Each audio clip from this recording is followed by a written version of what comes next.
Karate Champ.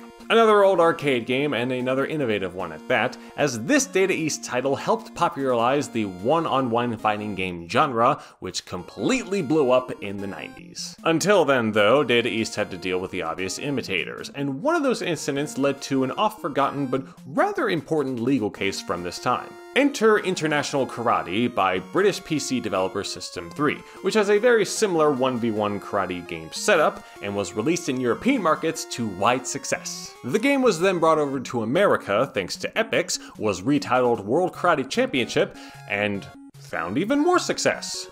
However, Data East weren't too happy with that, as they saw these games as a complete ripoff of Karate Champ, and so they decided to sue Epyx for copyright infringement. Yes, they sued the American publisher rather than the British developers.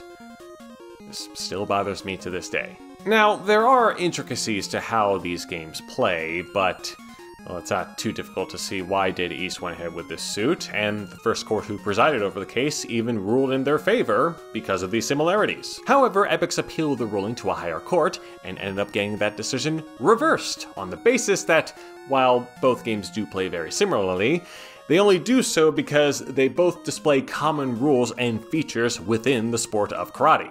As a result, this ruling established a sine qua non precedent for many future copyright-related game lawsuits, as well as suits outside of that realm. And in an ironic twist, Data East found this quite helpful for them when they found themselves on the receiving end of a suit of this sort, courtesy of Capcom. They would win that, by the way. So yeah, maybe a bit duller than some of the other controversies, but this is no less important than those. Now, let me describe the exact tests that the courts used in determining infringement. See, the intrinsic test is used to determine whether or not the subjectivity or the objectivity of the court claiming the ruling, and then the intrinsic test decides whether or not the ideas on display are very similar to each other, and that could be a very subjective opinion indeed. And while this